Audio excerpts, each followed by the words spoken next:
Do you feel distanced from God since the death of your child? Do you wish that there was someone you could talk to who understood the pain of this unique kind of loss? The Present in the Pain community is an online group of Catholic women who have experienced pregnancy and child loss. Come and find the support and understanding that you need to heal. Visit EileenTully.com and click on Community.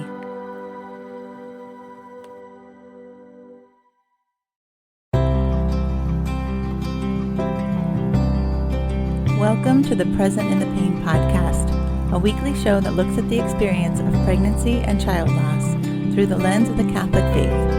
I'm your host, Eileen Tully.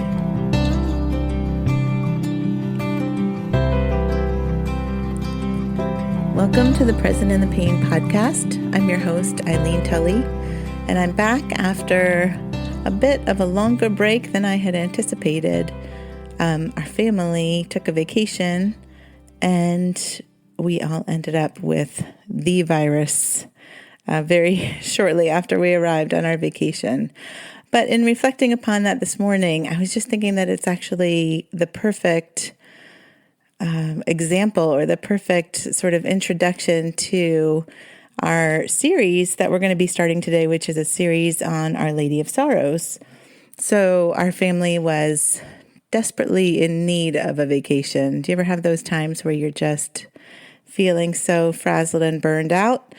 We had scheduled this time for ourselves in Florida, and we intentionally we were not going to visit any theme parks. We got a house that just had a pool in the backyard. There was a canal where we could do kayaking and fishing, and we just intended to take time to relax and just enjoy each other as a family and do a lot of resting, which we desperately needed. And in anticipation of going away, as I call myself a recovering type A personality, I really like to try to make sure that we have not forgotten anything, that everything is organized and ready to go. And as a mom with 6 kids, that can be sometimes challenging with packing and everything. But I really purposed this time to surrender that to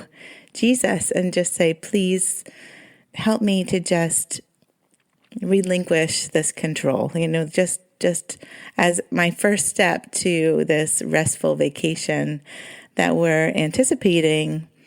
Please help me to just not stress, not be worried about the flights, not be worried about the packing, and to just sort of, my husband and I have been daily praying the surrender novena. And as my first act of surrender, I just said, Jesus, I surrender this time to you. I just really want to trust you that we will have what we need, that you'll provide for us, that we can leave it in your care.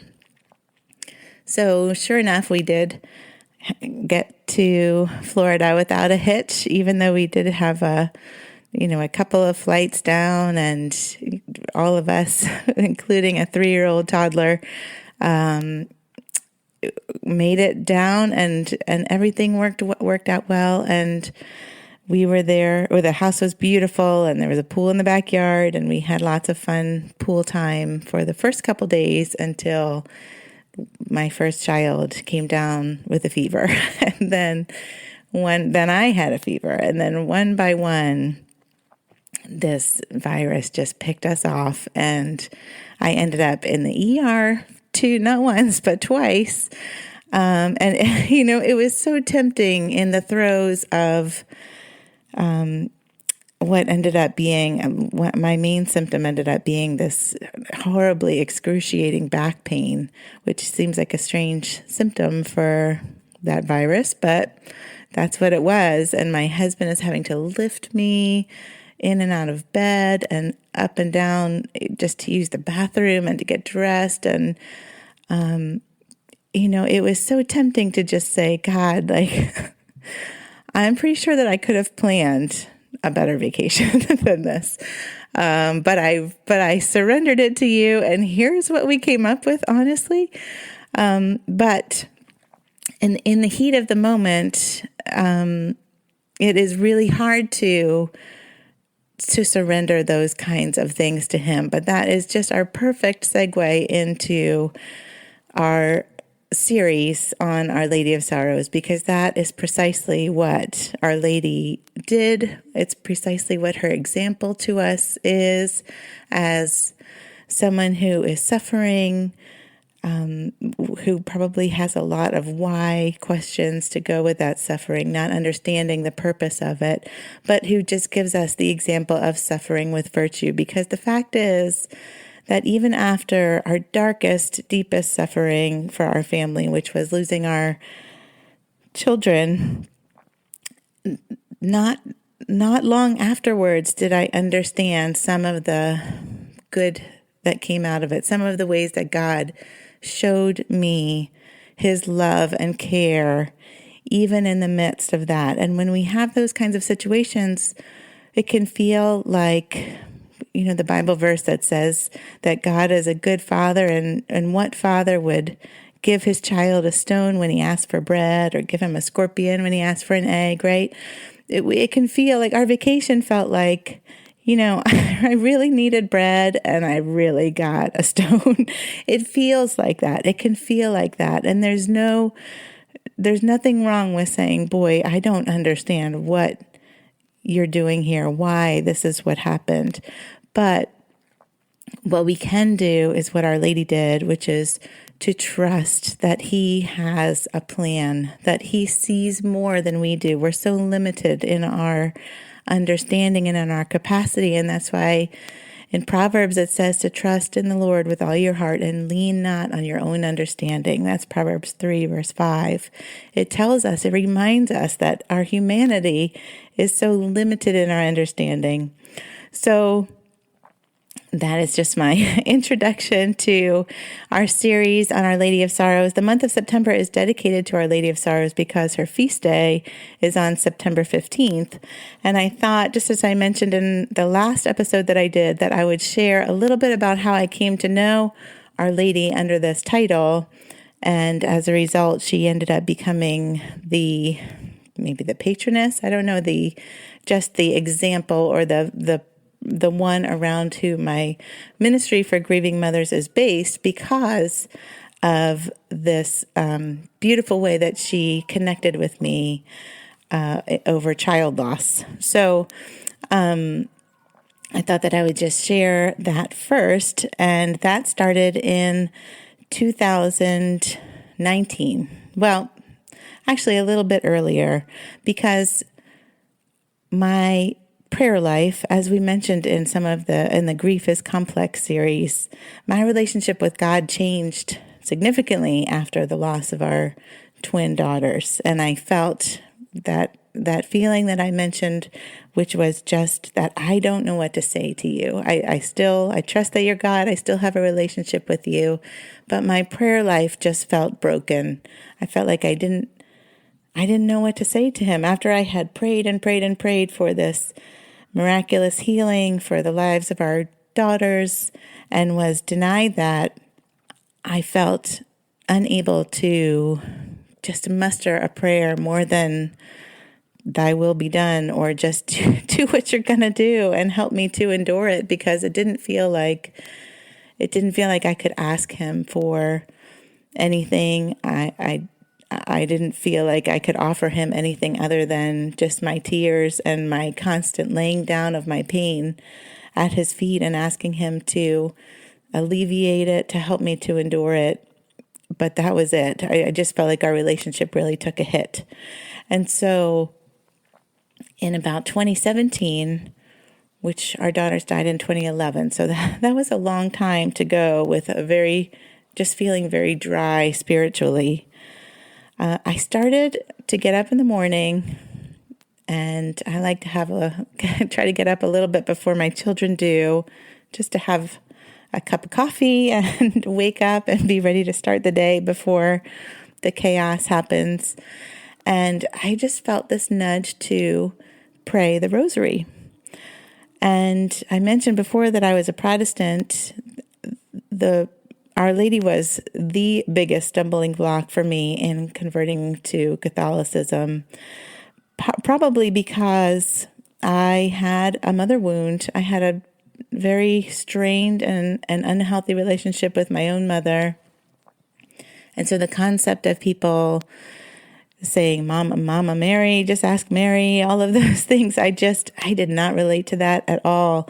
And I felt very uncomfortable, just from my Protestant background. The idea was that, giving Mary any attention was detracting from Jesus, who was supposed to be our main focus.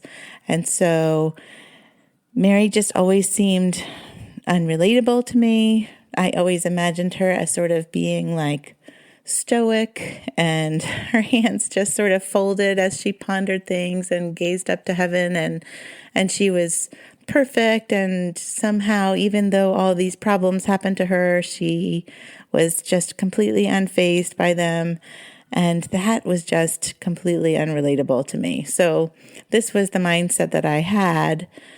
And suddenly I'm feeling these promptings to pray the rosary for some reason, which was not even something I knew how to do. My husband was born Catholic and had prayed it a few times, but we certainly didn't pray it together. I didn't know the mysteries. I didn't know how to say the prayers. I looked on YouTube and I found somebody, I was like a bishop from a church maybe in the Midwest in Chicago, who would just pray the rosary and you could pray it along with him. So I just started doing that. And I found it to be so very comforting to me when I was so dry in my prayer life. It just felt like, okay, this is something I can do.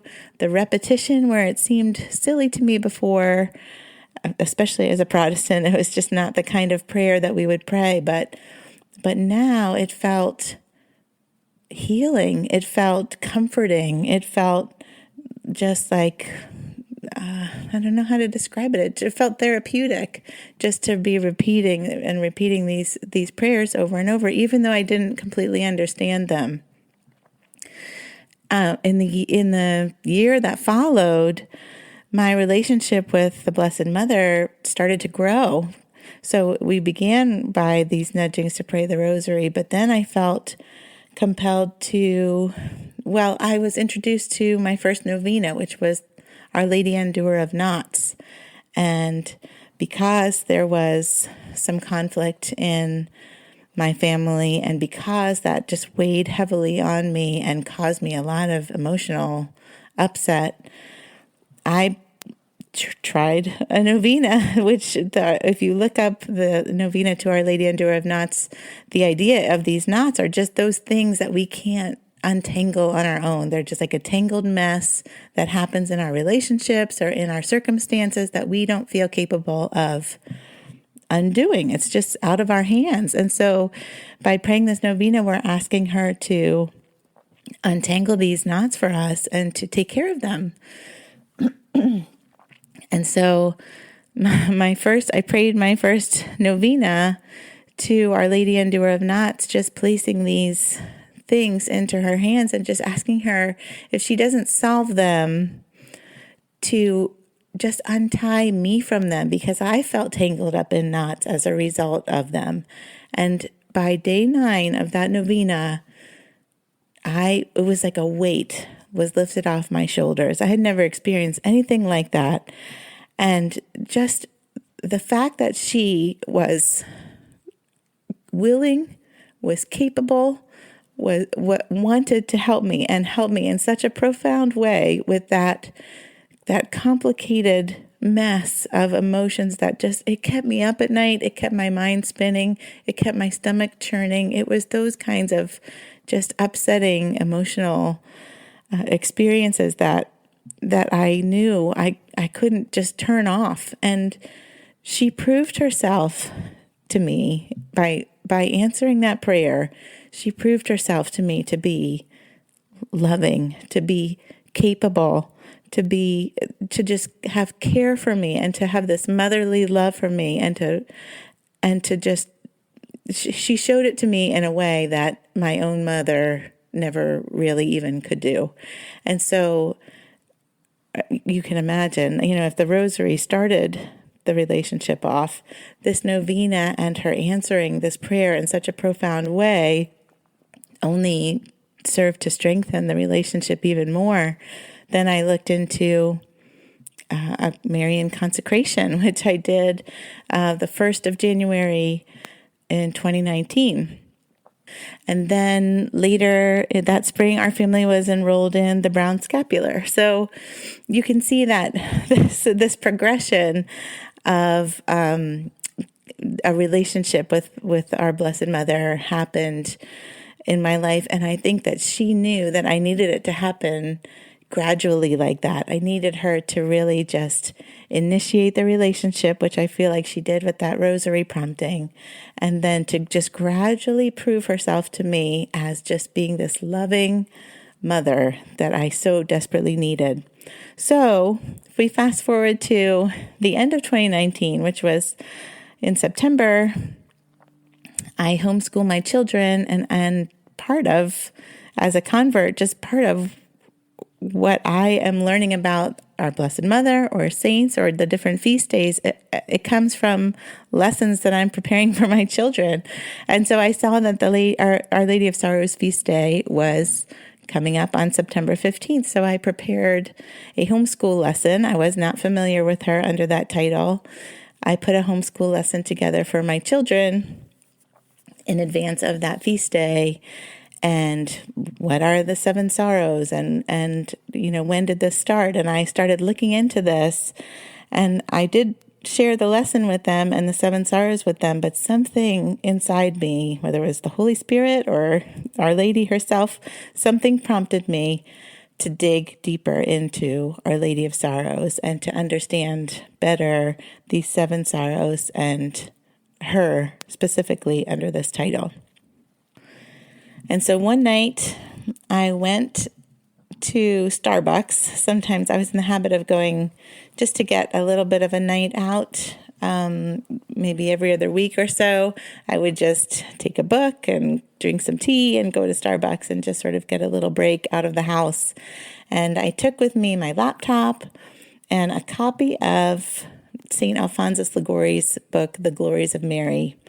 And I had every intention of digging deeper into Our Lady of Sorrows and finding out more about those 7 sorrows, because when I read her sorrows, there's something in me that just saw in them my own experiences of child loss. And so here I am in the Starbucks with my cup of tea and my laptop open, and I read about Our Lady appearing to St. Bridget of Sweden. And she was a mystic who lived in the 14th century. And Our Lady shared she had many revelations to St. Bridget, but she shared a lot about Jesus's passion and how it affected her. And one of the things that she said to St. Bridget was, I'm looking upon the children of men, or I'm looking around the world to see if there's anyone who feels compassion for me, anyone who is pitying me, and I find only a few. There's only a few people who are pitying me. And don't forget me, she said, consider all my sufferings. So I read this quote, and the first thing I thought was that as a grieving mother, I could understand. So now it's 2019. It's 8 years after my children have died. And sometimes even my husband doesn't always even remember that, this June 23rd is the day that Bridget died, or March 16th is the day that Fiona died. These are just dates that my body even feels them before I know that they're on the calendar. So before I look at the calendar and say, oh, I'm upset this week, but it's also the day that something, so it was the anniversary of something that happened. And it feels like no one else remembers but me. And so when I read that at first, I thought, yes, I can imagine that she's a grieving mother. And she's just like, doesn't anybody remember all that I've gone through? Or just all of, my son's death and all of the suffering. But then as I thought about it just a little bit more, I thought, you're in heaven and Jesus is resurrected and in heaven, and we're still awaiting that time. We on earth who have lost our children, we're looking forward with anticipation to those times. But help me understand why you still need pity. Why are you still needing to be pitied when you are seeing like the fruition of all of the promises of what happens in heaven? And it wasn't very long. I sort of just sat with that for a minute and said, please help me understand, because I'm not getting, I get this one aspect of it, but what was your point in saying this to St. Bridget? And I realized that it's not for herself. She does not need the pity for herself, but instead what reflecting on her sorrows and sufferings does for us is that it allows us to have true contrition for our sins, which is actually such a gift. When we sin and we feel true contrition for it, not just this attitude of, it's not a big deal, like this was just a little sin, or this was a white lie, or this was, something small, or I'll confess it later, those kinds of things. When we have this attitude about our sin, which is more and more prevalent in the world today, probably even more than it was in the time of St. Bridget, when we have this contrition for our sins and this awareness of the effect of our sin on Christ and on his mother, then it moves us towards repentance and towards holiness. And so when Our Lady asks us to reflect on her sorrows, to pity her, to have compassion on her, to compassionate her heart, right? Her Immaculate Heart, what we're doing is we are letting the things that break the heart of Jesus and the things that break the heart of Mary break our hearts too. And those things are sinfulness in the world. They're our own sinfulness. And by letting those things break our hearts, we are driven towards holiness in pursuit of just personal holiness and stopping those sins that are breaking their hearts, because we are feeling and empathizing with her that this is the effect that our sin has. Our sin caused your son his passion and caused you to have to witness that passion. And I don't want to do anything more to add to that. And so that is just such a gift, actually, that contrition for our sins, that reflecting on her sorrows can give us. So as I'm sitting in the Starbucks, having this awareness, and then reading through her 7 sorrows, I felt like she was just inviting me to put myself in her place for each of those sorrows. Imagine how I felt when this happened. Imagine how I felt when this happened. So in the series we're going to do this week and the next 6 weeks, we'll look at each of her sorrows and we'll put ourselves in her place, because truly, this is not just something that grieving mothers can relate to, but for all of us in our sufferings, really, we're invited to reflect on her sorrows, reflect on her sufferings, and to follow her example in how she endured each one. And then when we can reflect on them and to put ourselves in her place and compassionate with her, or to empathize with her, then it drives us towards contrition, which is such a beautiful and necessary thing. So this shared experience of child loss, I understood, was how ultimately I think I had the most personal connection with our Blessed Mother. And after, a year or more of this relationship gradually building, here was sort of the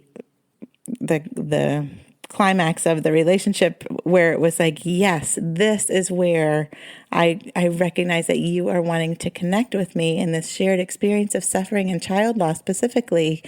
And I was just moved to tears in that Starbucks. I'll tell you what, I mentioned before that I felt like it was my Pam Beasley moment at the Dundies, because maybe I shouldn't admit that I am an Office fan, but especially those early episodes when Pam just said, I feel God in this Chili's tonight. I'm sure people at the Starbucks were looking at me because I was just moved to tears and recognizing that Our Lady had made such a personal and loving connection with me. And I was like, I feel her in this Starbucks tonight.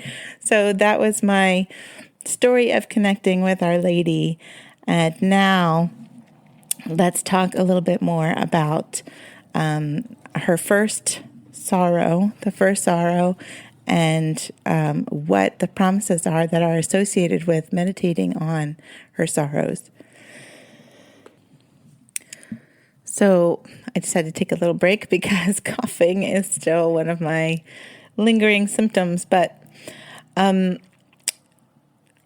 let's take a look. As grieving mothers, as I mentioned, if you can even imagine calling our experience an opportunity, if we look at it as this opportunity to connect with Our Lady through this shared experience of child loss, it gives us a unique ability to empathize with her in each of these swords of sorrow that we're going to be looking at. And when she appeared to the visionaries in Kibeho, Rwanda, Our Lady of Kibeho reinstituted, or maybe just encouraged, the reuse of the chaplet of the Seven Sorrows, which is a rosary that meditates on her seven sorrows. And her point to them was that suffering is inevitable. No one gets to heaven without suffering, she told them. But what she desires to do is to give us the grace to endure our suffering well. And that is just something that we all need to understand how to do, because in our society, to say we shy away from suffering is the understatement. We have numerous ways of numbing ourselves, of preventing ourselves from having to feel suffering. We have self-medicating things. We can lose ourselves on the internet or on social media, or just scrolling and entertaining ourselves and doing so many different things. And we really have lost some of the tools that the church had for us to help train us in suffering. So if we think about something like our Eucharistic fast, right? Like it used to be 24 hours before you received the Eucharist that we had a fast. Then it was 3 hours, and now I think it's 30 minutes before we receive the Eucharist. Why did that get cut down? When we think about how hard 24-hour fast before the Eucharist would be, is there any benefit to that difficulty? Is there benefit to Ember Days and some of the more traditional and more really difficult experiences that the church used to require of us, that it does not so much anymore? But when we think about the idea of implementing some of those things as a way of voluntarily suffering, or exercising temperance, or exercising just a little voluntary difficulty that we could use to almost strengthen ourselves or train ourselves when more difficult things arise. It's like working a muscle, right? When you're exercising, you're training for something, you're sort of voluntarily putting yourself under strain, or you're lifting weights, or you're running, you're practicing for something. But the hope is that those things will build you up for endurance when a greater difficulty, like a marathon or a contest or something, comes. Those voluntary trainings that you've been partaking in will be strengthening you for the greater experience. And likewise, these sort of things that we have done, that we used to do in the church, that have fallen by the wayside a bit, really were intended to be for our good. They were little voluntary sufferings that we can still do, of course. We can still, there was always meatless Fridays, right? Those were not just during Lent, but all during the calendar year. Is that a way that we could maybe just offer a little bit of a self-sacrifice so that when the time of true suffering comes, we've exercised those self-denial muscles a little bit better. We've exercised those voluntary suffering muscles, so that when we have some involuntary suffering, we're better prepared for those things. And so I think it's important to consider how our society suffers now, and to consider, what does suffering well look like? It looks like being prepared for having to deny ourselves, but the purpose of it is always for our benefit. And that's one of the things, in the throes of having this horrible back pain and being in the ER during what was supposed to be this restful vacation, I was just like, God, I think I could have closed my eyes and pointed anywhere on a map and picked out a better vacation than this. The ER is not the place that I really wanted to be resting with my family. So in the heat of the moment, it is sort of just like, what are you thinking, because this does not feel good. This does not feel like what I needed. It feels like stone for bread. But really, when you just can offer it up and say, I don't know what you're doing here, but I'm going to ask, I'm going to trust that you have some plan, and that I know that you love me. I know that you love me. You've proven it over and over again. And I'm going to trust that you're using this somehow to purify me, to help somebody else. Somehow you're using it for my benefit. And so we've had the chance to exercise those muscles of self-denial and to be able to lay that down and trust, because we have a history with him of him showing his love for us. So not just in the experience of child loss, but in any of our sufferings, we can reflect on Our Lady's sorrows and look to her as an example of how to endure our suffering so that we can unite it with Christ and let it purify us. Trust that God is using it to do something good.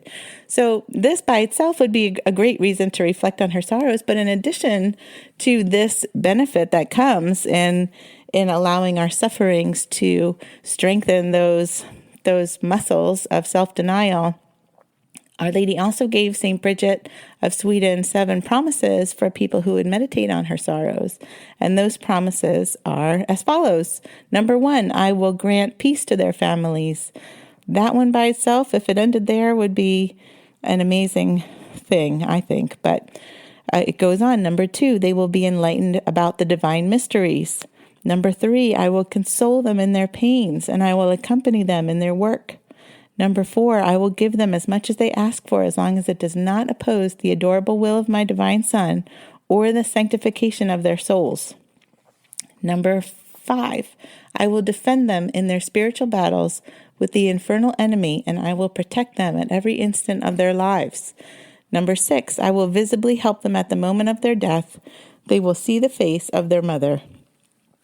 And number 7, I have obtained this grace from my divine Son, that those who propagate this devotion to my tears and dolors will be taken directly from this earthly life to eternal happiness, since all their sins will be forgiven, and my Son will be their eternal consolation and joy. So when I understood this, I knew that I had to make Our Lady of Sorrows the focus of my ministry. I mean, that last promise, how can I not propagate the devotion to her? But really, she had connected with me in such a personal way, and I felt that this was just how she wanted to just reach out to other grieving mothers, to let them know that she's not just that stoic person at the foot of the cross with her hands clasped. And I think, when we think about her, sometimes we just see her unfazed, right? Unfazed by all of these things that are happening. Oh, well, I guess we have to fly to Egypt. Like, oh, I guess, now Jesus is carrying his cross. And we sort of see her just like, oh no, woe is me. And it really loses her humanity when we do that, because she was human and she was a loving mother and she was suffering. She did suffer tremendously because of not only just her purity and the purity of her love for Jesus, but we can ourselves look at a crucifix and feel moved by Christ on there and what he suffered for us in his passion.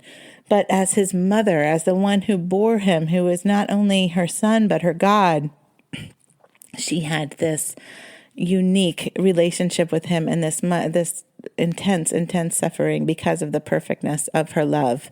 So we can put ourselves in her place for every one of her sorrows. And then when we relate them to our own experiences of suffering, whether it is child loss or not, we find in her just this loving mother, this companion who understands and desires to help us to endure, not just this stoic person who gazes up into heaven and ponders things in her heart and doesn't feel the pain of it. She did suffer, and she does understand.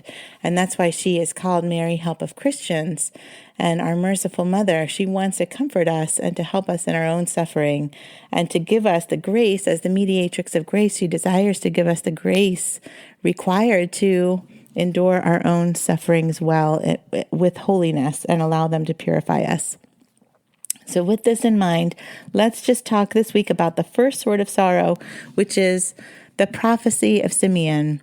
And so the verse that we can read for this is Luke chapter 2, verses 34 to 35. The child's father and mother were amazed at what was said about him, and Simeon blessed them and said to Mary his mother, Behold, this child is destined for the fall and rise of many in Israel, and to be a sign that will be contradicted, and you yourself a sword will pierce, so that the thoughts of many hearts may be revealed. So, if we can put ourselves in her place, let's have a little bit of background on what was going on here. Mary and Joseph have brought Jesus to present him at the temple, which was the Jewish custom to do with the firstborn child. And Mary, of course, when we think about the joyful mysteries of the Rosary, we think about the Annunciation. She had this visit from Gabriel, the angel Gabriel, where he told her, Behold, you'll conceive in your womb and bear a son, and you shall name him Jesus, and he will be great and will be called the Son of the Most High, and the Lord God will give him the throne of David, his father, and he will rule over the house of Jacob forever, and of his kingdom there will be no end. That was in Luke chapter 1.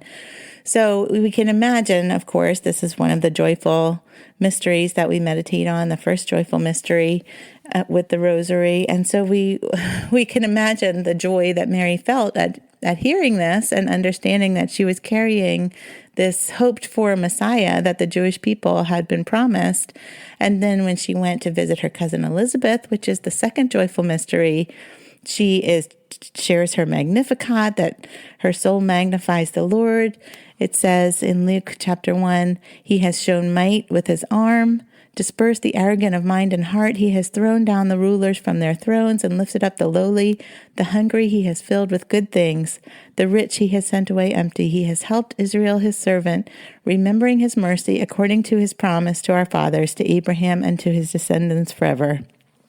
So she's experiencing this joy in understanding that this is the Messiah that she is being called to carry. And her joy continues as she and Joseph come to present Jesus in the temple, because after the Nativity, which was the third joyful mystery, the fourth joyful mystery is the presentation in the temple. And so her joy is continuing as she's like, here he is, and we're presenting him.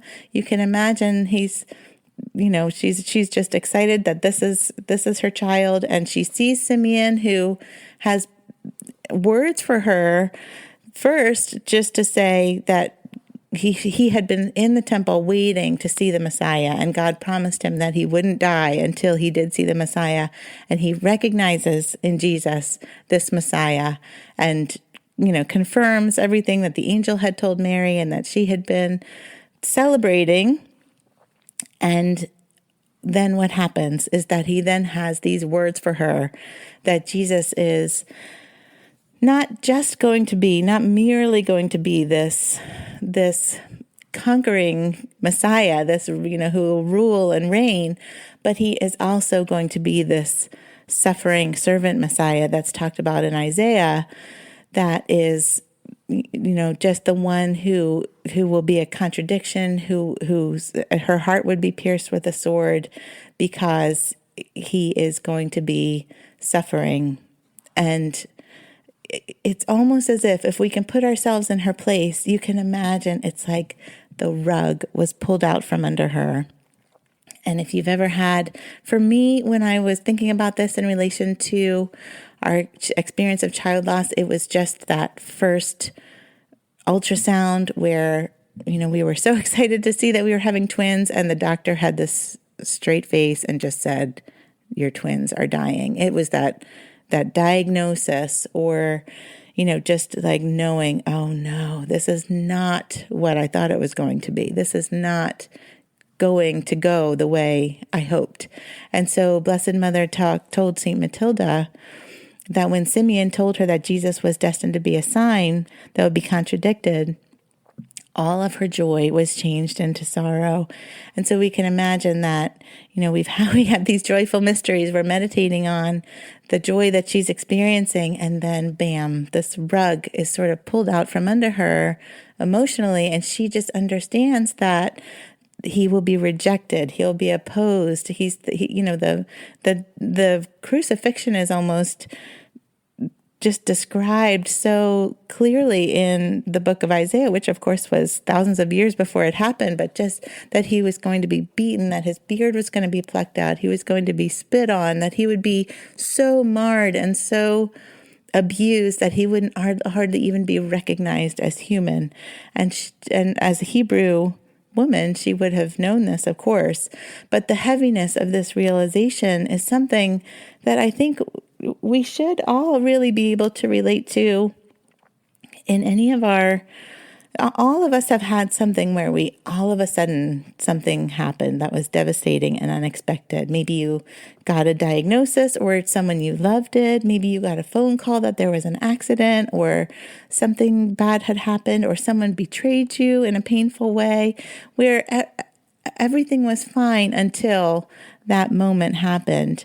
And if we can put ourselves in the place of Our Lady, hearing those words from Simeon, then we can understand how she must have felt and how we can respond to our own instances of having these unexpectedly painful things happen.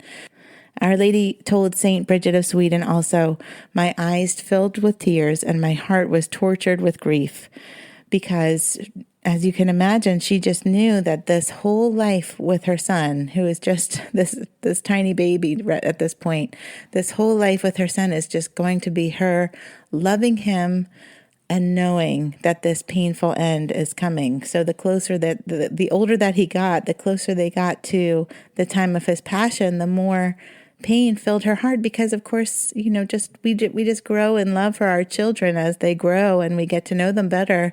And then she just still has this knowledge for that whole time period, that the pain of what was coming in his passion. So the example of Our Lady in this first sort of sorrow is that she had already, if you can imagine, when Gabriel came, she had already offered herself as the handmaid of the Lord. She already gave, that was called her fiat, let it be, let this happen, right? So she had already offered and said, let it be done to me according to your word, I'm the handmaid of the Lord.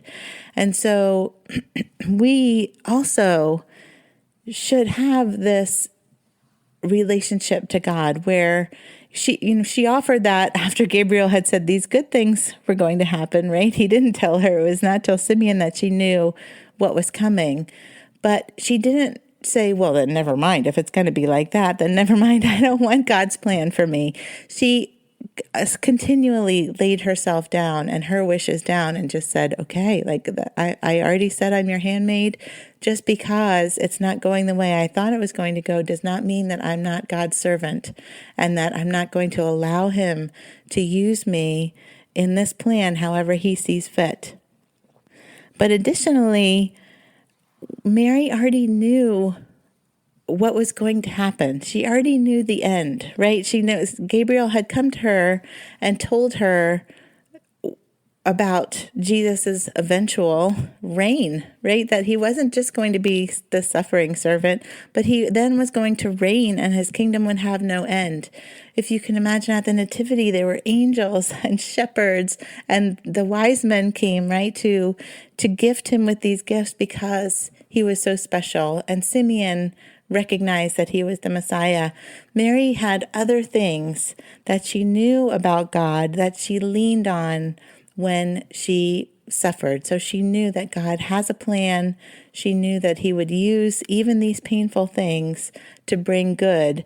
And likewise, when we have this experience of unexpected suffering, when the rug is pulled out from under us, we don't just abandon what we already know about God. We can recall, not only in our lives to date have there been examples probably of his goodness to us, but the Bible is just full of him reminding us that he works all things together for the good of those who love him, that he is trustworthy, that he will never leave us or forsake us, that he knows us and loves us. I know the plans I have for you. They're for good and not for harm. They're to prosper you and not to harm you. All of these promises that we have of him, from him, we can lean on those when we're in that experience of, wait a minute, this is not what I thought it was going to be. This is not the good that I thought was going to happen. And Our Lady's example in that is that she leaned on those other things that she knew to be true about God, and they sustained her through that difficult time. So this episode is ending up, after a break, it's ending up being a longer episode than I thought, but I did want to share with you my initial experience with Our Lady of Sorrows, because I think that if you don't have, maybe you're a Protestant or a convert and you don't have a relationship with Mary, or maybe you even have a mother wound like I did, where it is hard to lean on her and to trust her as a loving mother, then I just wanted to share with you and encourage you to help her to ask her to connect with you in that personal way, whether it's by a novena where you ask her to intercede for you and she can demonstrate for you her willingness to do so, and ability to do so, or you can just ask her for a connection, ask her to make herself known to you as a loving mother, and she will do so. So every week, our in this series is not going to be this long, but I did want to share that at the beginning of this one. But before we wrap it up, I just want to mention a few things. The first one is, if you would be so kind, if you are benefiting from listening to this podcast, I would love it if you would just leave a rating or a review.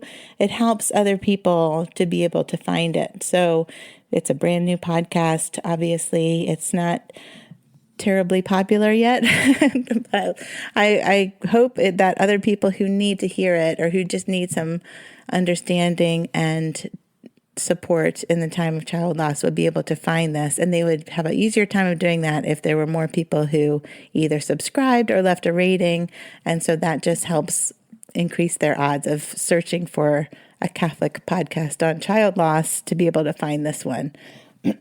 Secondly, I have written a prayer book that is especially for grieving mothers, and it specifically talks about Our Lady of Sorrows after my experience with her. So what it does is it guides the reader through praying the Rosary of the Seven Sorrows that I mentioned before, that Our Lady of Cabello was instituting, or she didn't institute it, but she just sort of asked for a resurgence of that rosary. And so I have written for each of the Swords of Sorrow, I have written a meditation specifically for grieving mothers that helps us to place our experience of suffering and child loss and to unite it with hers, with Our Lady's, and to relate to her through those experiences. So I'll put a link for that book in the comments below. The next thing is that I have an online video retreat that not only unpacks these sorrows more, but it also includes a free PDF copy of that prayer book that I just mentioned, as well as just practical lessons on grief and trauma, why it might be hard to pray, the changes that happen to our relationships. A lot of the things that we talked about in the Grief is Complex series, the first series on the podcast. It also has practical healing activities for trauma. There's a Spotify playlist of worshipful songs for healing, and then a whole community of other retreat participants for discussion and support. So that retreat is currently 15% off through December 15th for the Feast of Our Lady of Sorrows. And you'll want to sign up for it with the code OLS 2022. So I'm going to put a link for that and the coupon code in the comments below. And finally, if you just want to find a community of other grieving mothers to talk about any aspect of child loss, to discuss this and any other podcast episodes. And coming soon, we're actually going to be starting a book discussion on C.S. Lewis's book, A Grief Observed. So you'll want to join my Present in the Pain community for that. I'm not on Facebook or Instagram anymore. But I am in this community and interacting with the people there. We have, in addition to as part of the retreat, we do biweekly video chats, live video chats for support. So I will put a link to that also in the comments below. And I will be back next week to talk to you about the second sort of sorrow. I appreciate your patience with me while we got through this long podcast today. But in the meantime, I'm Eileen Tully, and I am so thankful that you are here.